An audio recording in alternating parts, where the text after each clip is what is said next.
Hello everybody, it's me again. Haven't made a video in a little while, but it's a special occasion, so I had to break that cycle. But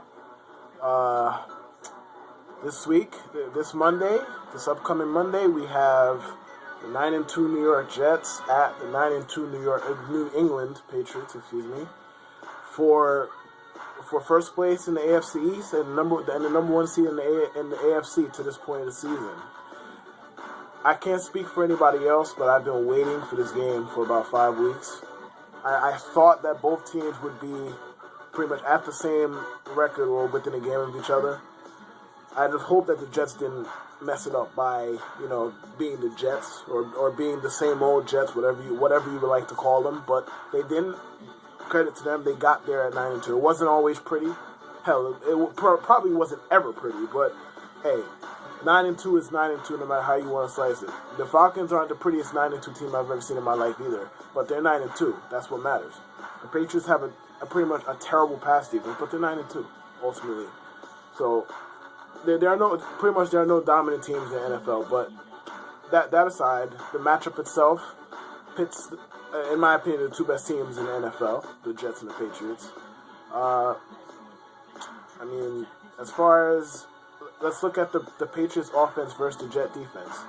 Since Randy Moss left, the Patriots offense has been better. It's been more balanced. Whereas in the past, with Moss on the team, with Welker on the team, you didn't have to concern yourself much with anything but Moss streaking out the field or Welker short. And I think that helped the Jets in the matchups against them because they were able to neutralize Moss with Reeves one-on-one. And then once they did that, it gave them freedom to do different stuff with the other players on the field. Once you could take Moss out of the game, you could neutralize him with just one player. It gives you freedom to do other things. And I know everybody will make the claim about safety help, and that's another topic for another day. I'll take Rex Ryan's word for it. One of the greatest defensive minds in NFL history. I'll take his word. But the Patriots' passing offense is excellent. The Patriots score the most points in the league. So it's going to be a tall task for the Jets defense to stop them or even contain them for that matter. The Jets defense is still top 5 in the league in points allowed, even though they haven't had the look of a great defense or even a good defense for the majority of the year. They've gotten the job done. Their pass defense is worse than last year. I think a large part of it is due to the fact that they're not getting as much pressure. I know it's kind of obvious, but still.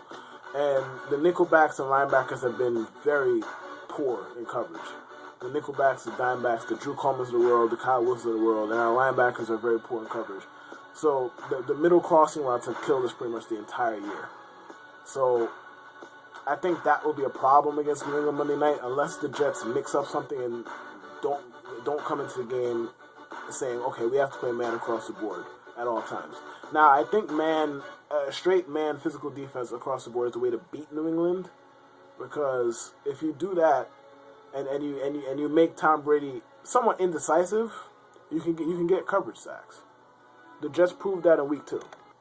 When they got to him quite a bit. I don't think they sacked him too much, but I remember the Jason Taylor strip sack. But they hit him quite a bit in the second half, and they made him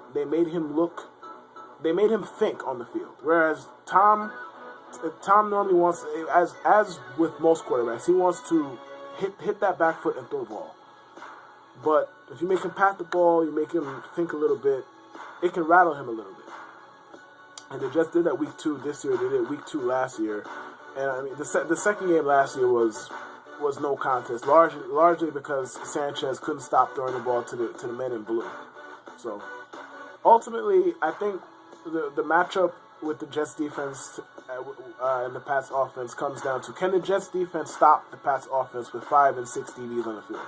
Or excuse me, can they stop their run offense with 5 and 6 DBs on the field? If they can, that opens up all kind of avenues for Rex to do what Rex does. Come up with ridiculous, exotic defenses. If you can't, then you have to come out in a base defense and then you're leaving our linebackers on their tight ends, and that's just not a favorable matchup for us at all. And then you give them the ability to run roughshod all over us, the tight ends, that is. The wide receivers don't scare me too much, except whoever. I'm assuming Welker lines up in the slot, and that kind of worries me because you'll have Kyle Wilson on him, who actually did a good job on him week 2, granted. You'll have either Kyle Wilson or Drew Coleman on him, and that scares the living hell out of me. On the other side of the ball, as far as the Jets offense versus the Patriots defense, I think the Jets offense basically, the Jets offense just needs to show up. And I don't mean that as in they can just show up and do whatever they want. I mean it as they need to just play a complete game. If they can play a complete game, they will win this game, and I think they will win it convincingly. But the fact of the matter is, the Jets offense hasn't played a complete game pretty much the entire year, with the exception of the Buffalo game. And Buffalo doesn't count. Let's face it, it don't count. I like Sanchez. I like the strides that he's making. People talk about his completion percentage, but a lot of that is the function of the offense. Yes, I know his accuracy is erratic, but the Jets rely on the big play a lot, where they try and get the big play a lot. And I think that negatively affects Sanchez's completion percentage. The run game hasn't been all that great in recent weeks, but they're still top 5 in the league in yards per carry. So obviously they're doing something right. And the Patriots defense just doesn't scare anybody. It doesn't scare me. I think the Jets can impose their will on offense, and it just depends on the kind of game that Schottenheimer calls. Oh God,